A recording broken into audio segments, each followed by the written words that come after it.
अस्सलाम वालेकुम दोस्तों। अच्छा जी, जो इन्फॉर्मेशंस आ रही हैं, क्योंकि मैं खुद भी अभी ट्रैवल ही कर रहा हूँ, तो उसके मुताबिक ये पता चल रहा है कि मना स्टेशन जो है उसके ऊपर कुछ मॉल फंक्शनिंग हुई है, जिसकी वजह से बातना, ईस्टर्न दाखिलिया और मस्कत जो है विलायत, उनकी जो है वो पावर का आउटेज आया उसके ऊपर, और उस पर अभी टीम्स वगैरह काम कर रही है और इंशाल्लाह उनको रिकवर कर लिया जाएगा। तो ये वीडियो बनाने का मकसद ये कि पैनिक ना हो, परेशान ना हो, क्योंकि मैंने बहुत सारे लोग देखे, क्योंकि सिग्नल्स वगैरह पे बैकअप, कुछ जो बड़े सिग्नल्स हैं उनके ऊपर तो बैकअप्स हैं, लेकिन जो छोटे मोटे सिग्नल्स हैं उनके ऊपर बैकअप्स नहीं है, तो वो सिग्नल्स बंद हुए हुए हैं, तो ट्रैफिक जैम हो रही है और लोग एकदम जो है वो एक तजब्जुब का शिकार हो रहे हैं, पैनिक हो रहे हैं। पैनिक होने की कोई जरूरत नहीं है, टीम्स पे काम कर रही है इंशाल्लाह, और अनकरीब इसको रिकवर कर लिया जाएगा और बिजली आ जाएगी। तो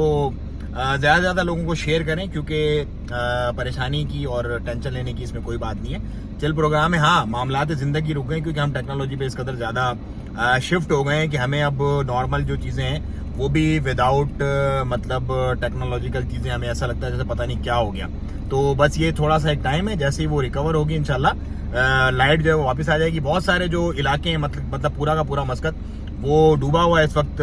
समझ लो बिजली नहीं है वहाँ पे। आप मुझे जहाँ से भी देख रहे हैं, मतलब इन विलायत से बाहर से, जो इबरी से, इदारा से, दुक्कम से, बुरेमी, सलाला वगैरह से जो लोग देख रहे हैं, कमेंट में जरूर बताइएगा मस्कत वाले भी कि कहाँ लाइट है, कहाँ लाइट नहीं है, ताकि लोगों को इन्फॉर्मेशन मिले और लोग उसको अपडेटेड रहें।